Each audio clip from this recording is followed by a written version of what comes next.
Pushkin.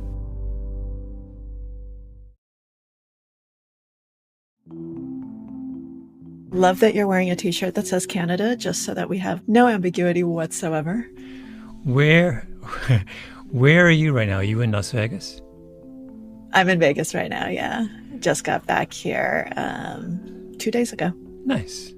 Very nice. Did I tell you, that I was in Las Vegas and I had an afternoon and I sat in this coffee shop and there were 3 people next to me having the most interesting conversation. And one of the guys started talking and I realized he was talking about you. Really? Yeah. He was a lawyer of some kind who was a writer, lawyer or something. I don't know. I couldn't figure it out. And I was eavesdropping on a conversation for forever. And it was the most interesting conversation. I love that story. No, you did not tell me. And I have no idea who you're talking about. Allow me to introduce a new voice to this podcast, Maria Konnikova. In basketball, they call people like Maria Swiss Army knives. People who do everything. Maria got a PhD with the famous Walter Mischel, the guy who invented the marshmallow test. She's written a bunch of brilliant New York Times bestsellers. She decided at one point that she was interested in poker, taught herself poker, became a poker champion, made some enormous sum of money. She's the kind of person that random strangers talk about in coffee shops, which is to say, my kind of person.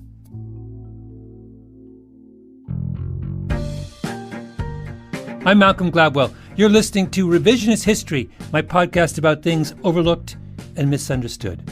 And I have the pleasure in this episode to bring you the fabulous Maria Konnikova, who has agreed to become the first ever Revisionist History Ombudsman, or rather, ombudsperson. She is joining the show to be the advocate for you, dear listener, to call me on my nonsense, to be a voice of reason, to participate in the kind of whimsical, meandering flights of intellectual fancy that is our trademark here at Pushkin headquarters. So Maria, welcome to Revisionist History. I could think of no one better equipped to speak truth to the power that is Revisionist History. Thanks so much for having me on the show, Malcolm. I'm very excited about this. Maybe you'll change my mind. Maybe I'll change yours. But I think that the conversation is going to be very entertaining no matter what. Wonderful. Let's have at it. I am putty in your hands. Is that correct? Nice putty that's responsive and that talks back. Okay. You're driving this train. All right. Perfect. So one of the fascinating episodes of this season of Revisionist History was about the lack of iodine in people's diets and how this was discovered and how it was actually then addressed. And I actually did not know this story at all. It's such a fascinating question.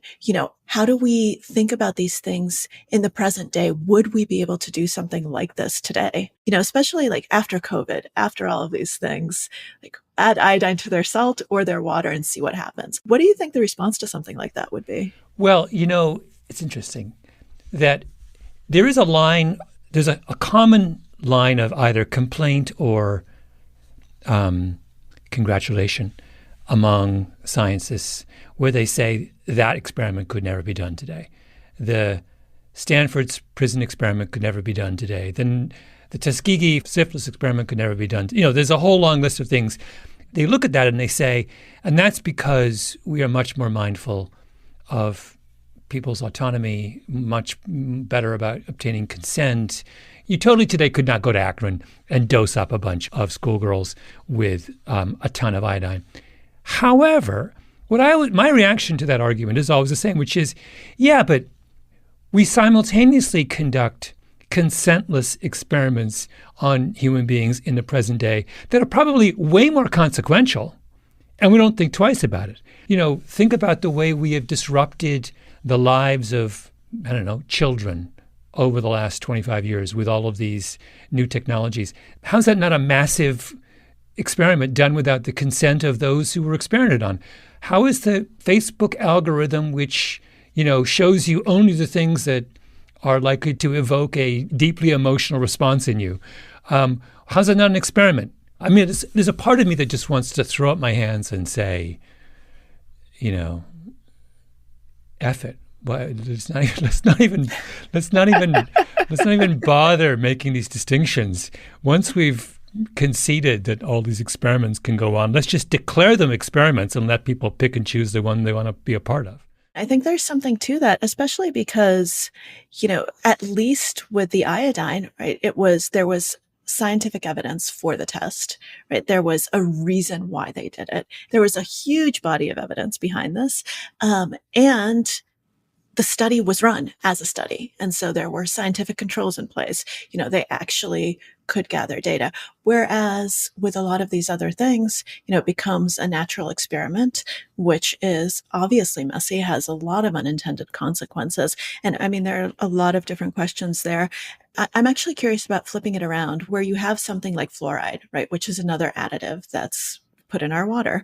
And last year, I don't know if you were following this, but in a town in Vermont, it turned out that a town official for over a decade had been lowering fluoride levels below the accepted minimums because he thought that it was a government conspiracy, fluoride in your water, bad. And he resigned, and it was a big outrage, and everyone was outraged that their water wasn't being properly fluoridated, that they actually weren't getting the numbers that they needed for dental health, cavities, et cetera. I just did think that it was such an interesting counterpoint because normally it's, don't add anything, right? I don't want anything added that I don't know about. I want natural salt. I want natural water.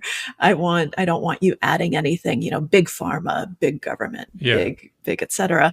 And here the town was actually horrified, which I think they should have been. I'm biased. I think there's good evidence that adding fluoride to water is a good thing, that adding iodine to salt is a good thing, and that when things are good for our health and we're not going to get them in any other way, that this is a great way of doing it. But a lot of people disagree. Well, I wonder, are they responding to the fluoride? Are they responding to what they see as the official abusing his position? Right. You can, it's maybe it's a bit of both, or you could see people who might ordinarily be indifferent to fluoride just getting pissed off over this issue. This guy's like, you're not allowed to do that, sir. Hold on.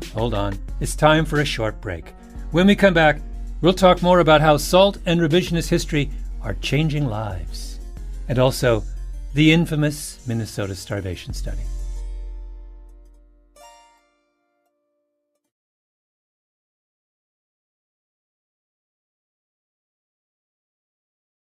So let's read a letter about someone who I love this letter. I just saw it today, and it is a very positive take on additions to food, and someone who says that, the salt episode actually really changed their life. So this is from Mary P. And she writes that it was a crazy, awesome coincidence that I was listening to this episode around the same time my doctor felt a nodule on my thyroid. He told me to go get an ultrasound, and my thyroid and nodule both were large enough and suspicious enough that it was recommended automatically that I get a biopsy. So she went for her first biopsy, and the results came back inconclusive. And I'm going to continue reading her letter. They sent another slide for genetic testing. Meanwhile, I bought some iodized salt and started cooking with it. I had switched to kosher salt and other fancy salts over the past few years, and I'm an avid at-home cook. We also live in the Midwest. I used iodized salt in moderation, of course, and thought nothing more of it. Well, I went back for my biopsy, and they took new ultrasound images of my thyroid. This was about 2 to 3 months after my original ultrasounds and biopsies. The ultrasound tech was asking me many questions and seemed confused, but kept to himself. The doctor came in and told me to sit up. My nodules and thyroids had all shrunk. My once 1 centimeter nodule was now around 5 millimeters. He had no reason to biopsy because there was nothing of concern. In fact, he would not biopsy it. No surgery, just a follow-up scan in a year. Hallelujah. I told him my theory about the iodine, and he said that very well could have been what shrunk everything. I asked if the cancer could be in there just smaller. He scoffed at me and said no. What a great letter, right? Wow. For all of those who doubt the healing power of revisionist history, I present you this letter. We don't just rile up our listeners, we save lives. This is a resounding endorsement of 8 years of revisionist history. And those types of coincidences are great, right? That you hear something and it actually has such an impact. That would have been a life-changing thing for her to have no thyroid function, half her thyroid function for the rest of her life. That's a huge thing. Yeah. It's a reminder. This is one of these weird things, like 100 years ago, what she's describing was commonplace. In fact, this is a little fact in that episode that I can never get over my head is if you went to parts of the world that were iodine deficient, some extraordinarily high percentage of the population had these massive goiters on their neck. And like that was just part of the experience of going to the Swiss Alps, or part of the experience of going to somewhere around the Great Lakes was you'd walk into a small town and, whatever, quarter of the people had big grapefruit-sized masses on their necks. It's just so strange. No, it's crazy how little we still know about nutrition, right? Nutrition is complicated. And I think that's one of the reasons why people still have, so many questions, so many issues, why we go back and forth with nutritional advice, because the body's a complex thing, right? It's a complex machine. And it's very difficult oftentimes to know, like, this is the recommendation and it will always be the recommendation. And also, it's hard. This is sort of what brings us to the Minnesota starvation experiment, which I'm sure we're going to talk about. But one of the big impetuses for that is that one of the reasons we know so little about nutrition is that it's impossible to test hypotheses about nutrition, because how do you do it, right? Like if you think about something as simple as, does drinking alcohol harm or help your health? Right. That's a question that's been relevant for as long as human beings have drunk alcohol. So thousands and thousands and thousands of years. We're still arguing about that. And the reason we're still arguing about it is it's virtually impossible to design a study which would satisfactorily answer that question. So there have been studies which say people who drink wine in moderation seem to live long, healthy lives. But the problem is that people who drink wine in moderation are people who otherwise live moderate, healthy lives, right? They're like, they're villagers in the south of Italy who are getting an enormous amount of exercise and living in bucolic surroundings. So you just don't know, are they living long, happy lives in spite of their wine consumption or because of it, right? Simultaneously, you see these. So you can read, it's just incredible to me. I just read the other day, like there's a new line of thinking which says, all alcohol is basically like really bad for you and should be avoided. I saw that, yes. I have no idea what to make of that. Like, I don't even know, how do they reach that conclusion? It's just that idea that we could be in 2023 and still be incapable of answering these questions with any degree of accuracy is fascinating to me. Yeah, it's totally crazy. It's so funny that you mentioned red wine, which is, or alcohol in general. One of the first studies I ever worked on as a journalist who kind of is interested in these questions forever ago was on resveratrol. Oh, yeah. When it first came out, like the data that, oh my God, resveratrol makes you live longer. And everyone was saying, great, drink red wine. It's amazing. Then a few years later, we find out that the quantity of resveratrol you'd need is just so much higher than you would ever get. And it goes back and forth. And I've seen that one question just go in circles for, almost 20 years now, and we just have no idea. Do you remember? Were they giving rats large doses of? Yes. Oh, that was the thing. Exactly. That was exactly it. It was rodents and red wine. So the only thing we can say for certain is that within the rat population, those who enjoy a good bottle of wine every night are going to live a little longer. So I think that this is a good segue point. People who were not drinking any wine were taking part in the starvation study that was part of this season of Revisionist History. So, first of all, that study, let's just kind of recap it very quickly. we're talking actual starvation, like the number of calories that these men, so it was all men, right? It was all young, relatively healthy men who were, for one reason or another, not in the military, not serving abroad during World War II. And they were all, brought to this place to try to control, because as we've just talked about, it's really difficult to control food intake, to try to control it as much as possible, to try to do their part for the war effort, to see how starvation affects the body. Is that a fair summary? Yes, exactly. Because the only thing I would add is the impetus was, this was in the middle of the war, and the feeling was that by the end of the war, one of the biggest problems the world was going to face was that millions of people around the world had suffered prolonged malnutrition throughout the conflict, and we didn't know how to help them. We honestly had no idea.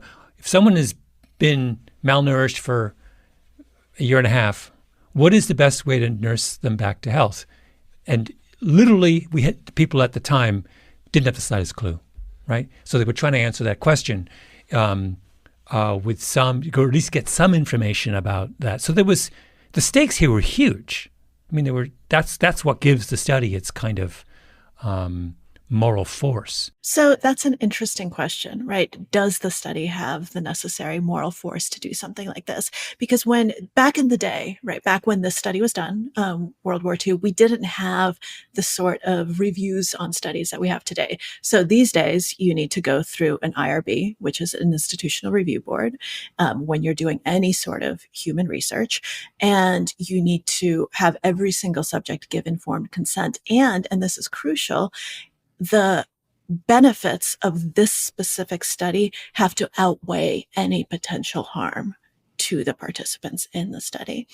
And so to me, when I listened to kind of the details of the starvation experiment, I knew that it existed, but I'd never actually kind of gone deep into it. This was the most I'd learned about it was from you.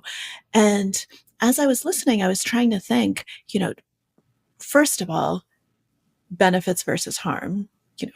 How do we think about that? And I think that's actually changed over the years. But the second part of it is, how do you actually give informed consent of all the potential downsides to something like this when you're researching something where you don't actually know what the potential downsides are?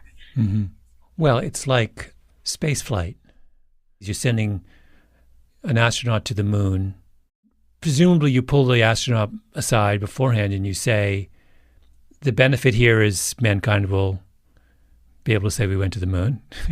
But, in that situation, the first astronaut in space, we don't know what it's like to be out for a couple of weeks in zero gravity. So I don't know. How did they do consent? I guess they said, you're taking a risk of unknown quantity. You might be damaged by what you're doing. Are you fine with that?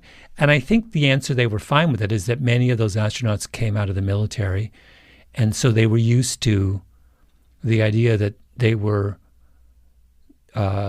called to do something on behalf of their country, which carried with it a significant risk of illness and death. I think that's an interesting example, but it's not a complete analogy because this was their profession, right? This was their career. This is what they had signed up for. They became astronauts with the knowledge that they would hopefully be able to go into space one day. Whereas these study participants were just ordinary men who were called upon by their patriotic feelings and said, do you want to do your patriotic duty? That's a lot of pressure, and that's not your life. This is not something that's your career. You're being asked to do something that's just totally out of the ordinary. Wait, are you a Minnesota starvation experiment skeptic? Do you not think it should have been done? No, I'm someone who wants to push back, though, and to question how it was done and whether they could potentially have ever given informed consent to something like this, especially given what we know now about the longitudinal long-term effects about starvation. Back then, the term epigenetic, I don't think even existed. Mm-hmm. People did not know kind of what the interaction of genes and environment is.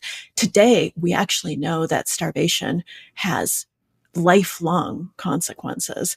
They actually change the methylation patterns of your genes, of your genome, and that there's actually, a lot of damage that is going to be done for your entire life. And the funny thing is, a lot of the data, the best data that we have on this, didn't come from the starvation experiment, but actually happened from a natural experiment that came at the exact same time, more or less contemporaneous, which was basically the Dutch hunger winter. This was also during World War II. There was a huge famine in the Netherlands because there was a blockade by the Nazis and thousands of people died. I think something like 20,000 people ended up dying. But at the same time, there were a bunch of women who were pregnant, and doctors were taking all of the measurements that you would normally take during pregnancy, but these women happened to be starving. And then they ended up following the women and the babies for their lives, and actually got an amazing amount of data on what starvation does to the body. In that instance, what does it do? Oh, well, we're still finding out. There are lots of things that end up happening later in life. You're more prone to gain weight because your body is prepared for starvation and has been prepared from in utero. It also ends up, affecting the way that your kids are going to develop. So if you were, I guess, a fetus during this time, then by the time that you're an adult, when you have your own kids, you're actually going to pass a lot of these epigenetic changes further on to them. There are also going to be effects on how you're going to just think and do in life. It turns out that there are labor market effects, hospitalization effects. So, it actually puts you down a notch. But this is, once again, we're talking about the people who were fetuses during this time, which is very different from the starvation study. But it ends up having a lot of downstream effects. And those studies are still being done. So there are, there's a new paper at least once every few years using this cohort, which shows that, there are lots of things that you didn't know you were signing up for if you thought that this was just going to be an easy, I starve myself completely and then I'm all better. And this will never actually follow me throughout life. And it's interesting to me that I think some of our best data comes from a natural experiment as opposed to something where a bunch of men said, okay, starve me and let's see what happens. So imagine that we were doing a version of the Dutch starvation thing involving pregnant women. But it was an experiment, right? All right, magic wand. This is definitely a magic wand. Definitely a magic wand. And what we learned from that is that actually starving people when they're pregnant has unanticipated long-term consequences, not just for the mother but for the child, and would even maybe for the child's children. Child's children. Yeah. So absolutely. So in other words. And we had no idea of this before. So this is a kind of this is a earth-shattering, huge bit of understanding about human beings. Why wouldn't this be an argument? Why wouldn't the magnitude of what we learned from such an experiment be an argument for doing the experiment? Not, right? It's so important that hundreds, thousands, millions more people could be helped from the knowledge gleaned from that experiment than those who were harmed by it. And if the people who signed up for that experiment had at least a kind of reasonable suspicion that what was learned from them putting themselves at risk might help many, many, many, many, many more people, then to my mind that settles it. It's fine. I mean, this is what I was trying to get to in the podcast, is that we're so indifferent to people who have altruistic motives. Where is the altruistic motive data point in the consent algorithm? Yeah. Like, you should be able to say, I know it's going to harm me, but I think it's going to help a lot more people, and I'm fine with that. Yeah. So like I said, when you asked me, am I a skeptic of this? I said, I'm not necessarily someone who said this shouldn't have happened. I just think that, there are lots of issues to consider. So yeah, there's definitely an argument to be made that, what we learned from Dutch famine shows that studies like this are incredibly important.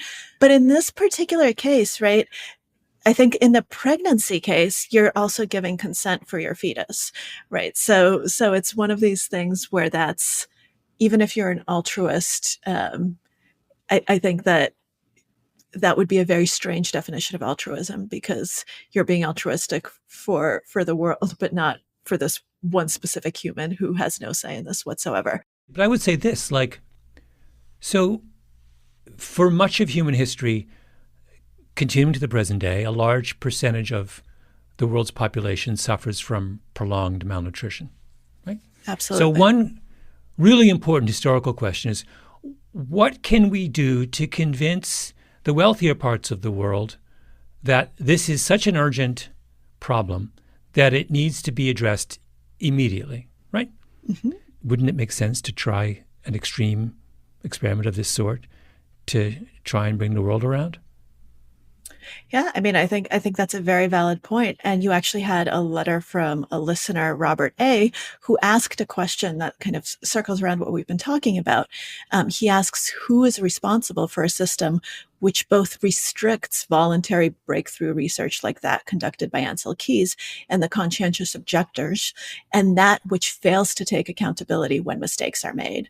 So that's, I think, an interesting question, because you do have those two sides of it. So we do have a system that now does restrict that kind of breakthrough research quite often. I mean, when I was in grad school for psychology, and I needed to do an experiment that had deception, I couldn't get it approved. I had to jump through so many hoops.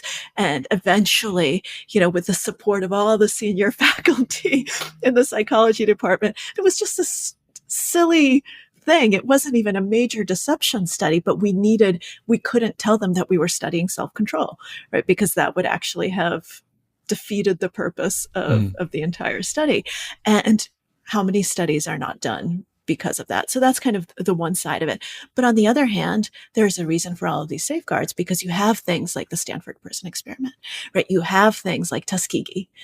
You have things that really cross the line without informed consent, with deception, with a lack of understanding of what was going to happen. I mean, one nutrition study that was done, I don't know if you remember this one, but it was done in Washington on some young men who were working, around DC at the time.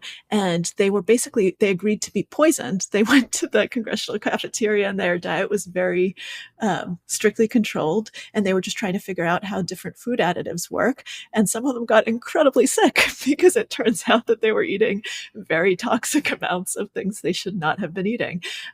So that was a study gone a bit off the rails when it comes to nutrition. But so you have those two extremes, and how do you weigh that? How do you balance that? How do you, not in retrospect where we can say, okay, this is what we learned from this study and it was really good, but before it happens, how do we think about that? How do we walk that line? Yeah, I will say that there is one area on this where I'm I've been talking so far about how I tend to be pretty laissez-faire about giving researchers the freedom to do things that are a little bit risky. Or there's another area though where I'm on the exact opposite side of the fence. And what am I referring to? Patience, Grasshopper. When we come back, more from my conversation with Maria Konnikova.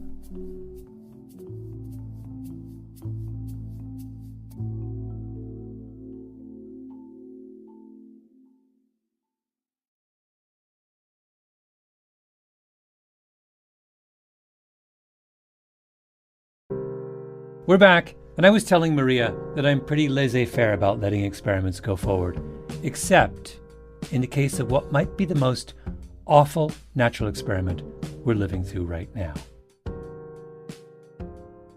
I am incredulous at the idea that thousands of pages of text and hours of argumentation is spent on the ethics of one medical experiment or another. And at the same time, we are, completely indifferent or cavalier about the levels of violence that are present in media every day. Now, there have been moments, every now and again, periodically, there are moments where various interest groups get upset about depictions of violence on television. It was a big deal, I think, in the 70s, for example, and then it sort of went away. And then the people who were complained about this got painted as kind of buffoons or as naifs who are in the middle of nowhere. And, I don't want to give it away, but I had in the course of an episode of I'm doing in this upcoming season where I have these long conversations with trauma surgeons who deal with gunshot wounds. And what they have to say on this very specific matter is incredibly interesting and disturbing. They're not like hiding their head in the sand about this. They are fully aware of it.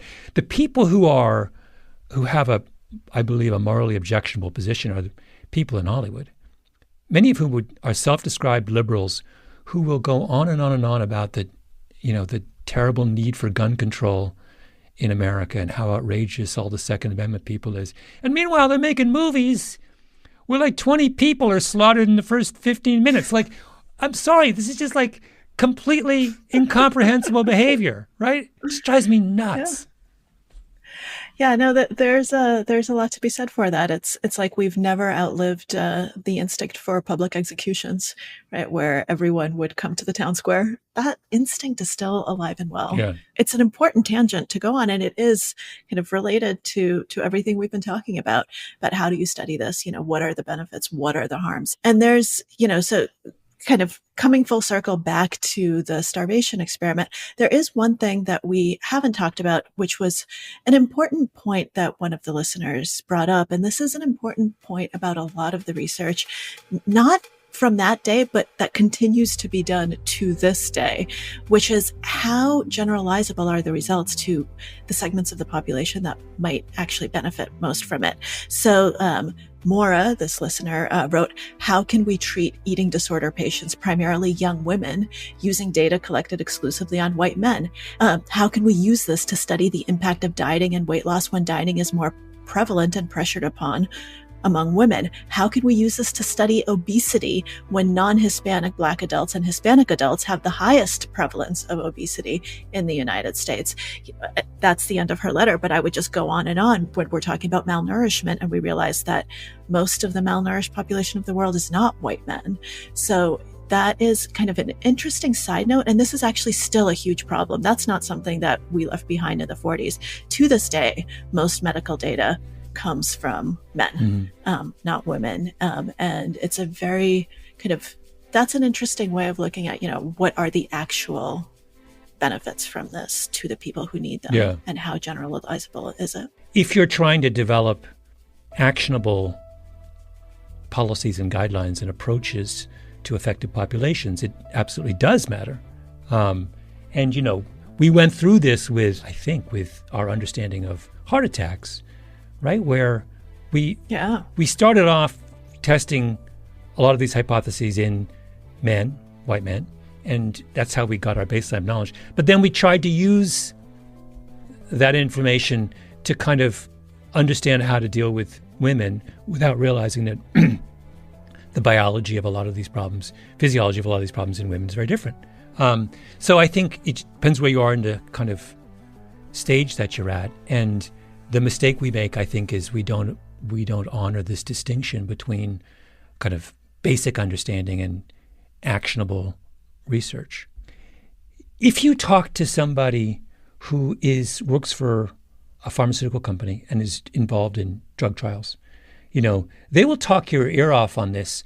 And what they will say is, do you know how hard it is to put together a study population?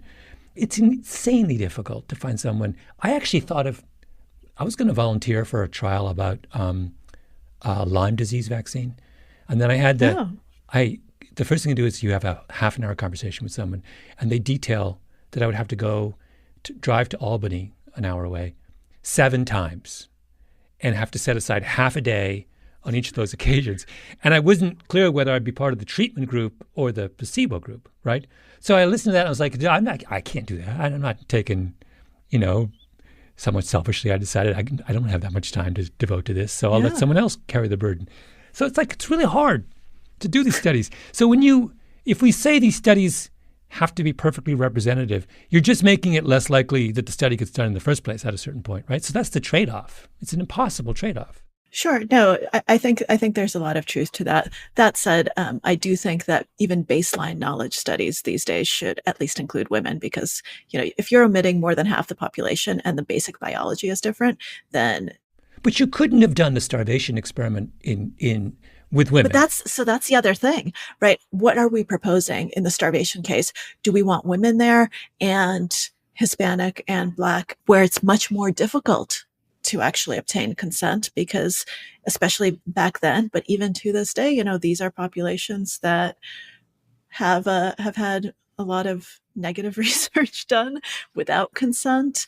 And it's actually much more difficult, I would say. And the burden of proof is much higher to ask for consent from vulnerable populations. But you can't do a starvation experiment like that in Minnesota on young women, because if it has consequences for their fertility, then you have. So what are you going to see? And it does. So are we going to use postmenopausal women only? But that brings up a whole different set of issues, because now you have an older population that's going to be less susceptible to whatever risks you're exposing them to. It's tricky. This reminds me, we talk in the season about magic wands, experiments we could do if we could wave a magic wand. This one doesn't actually require a magic wand, although it would be very hard to do in the real world. But you mentioned that natural experiment in Holland, which gave us information that would have been almost impossible to get otherwise in a formal experiment. And it goes to the larger point that this is the great thing about natural experiments, is that when you can find a good one, they almost invariably tell you stuff that you could never find out otherwise. They're incredibly productive kind of experiment. So why can't we engineer natural experiments? So imagine this. Imagine if someone came to you and me and a million other people and said, we're at the stage now in technology where we can put little sensors on you, which can continuously monitor every one of your physiological signs and vital signs in real time. Would you agree to be basically monitored for the next, 10 years? And you and 2 million or 10 million other people agree to be part of this. And we will simply wait and see what happens to you and use that massive data set to kind of improve our understanding of the kinds of things that lead to various sorts of diseases. I mean, if you had 10 million people and they were giving you 10 years of their life and every conceivable indicator and vital sign was being monitored on a moment-to-moment basis, you would be able to understand stuff that right now we have no clue about, right? And all it takes is for people they don't even take in a risk. They're just being willing to be monitored and donate their data. That's essentially engineering a natural experiment. I don't understand why that hasn't been done. Privacy. I know, but who cares? Don't even get me started on privacy. Privacy drives me just nuts.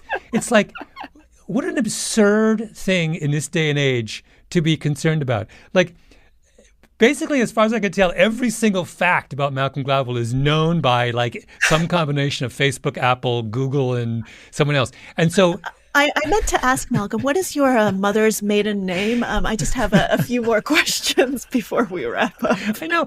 It's ludicrous. And so it's fine for those guys to scour, the internet and put together massive dossiers of everything, every fact about me. But somehow if I want to allow someone to peek into my physiological, for the benefit of mankind, that's a problem. It just drives me crazy. It is a problem, and I didn't know that I hit a nerve with that one word, privacy, but here we are.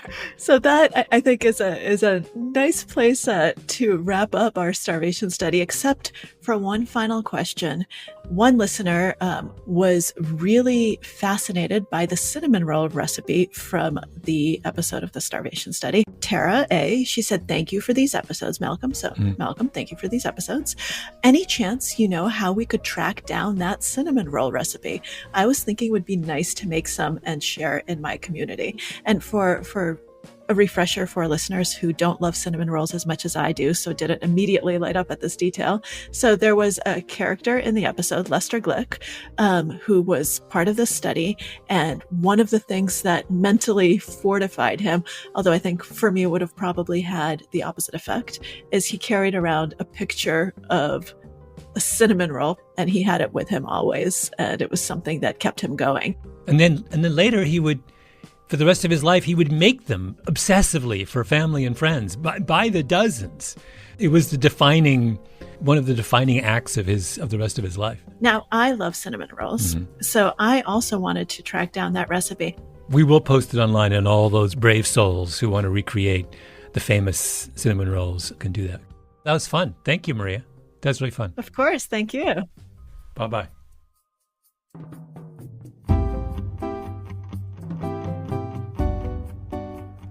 Maria, thank you so much for agreeing to take on the role of Revisionist History's inaugural ombudsperson.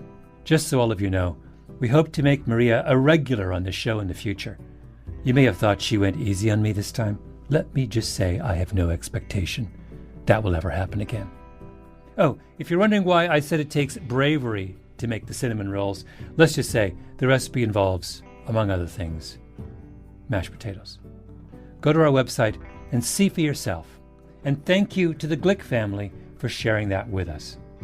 Maria will be back soon, so send your questions, your challenges, your gripes, and your stories to all of us at revisionisthistory.com. Revisionist History is produced by Lee Mengistu, Amy Gaines, Kiara Powell, and Jacob Smith. Our showrunner is Peter Clowney. Original scoring by Luis Guerra, mastering by Sarah Bruguiere, and engineering by Nina Lawrence. Fact-checking by Kishelle Williams. Special thanks to Julia Barton. Subscribe to Pushkin Plus to hear all our episodes of Revisionist History ad-free. And as of this year, get our shows 2 weeks earlier than the rest of the world. I'm Malcolm Gladwell.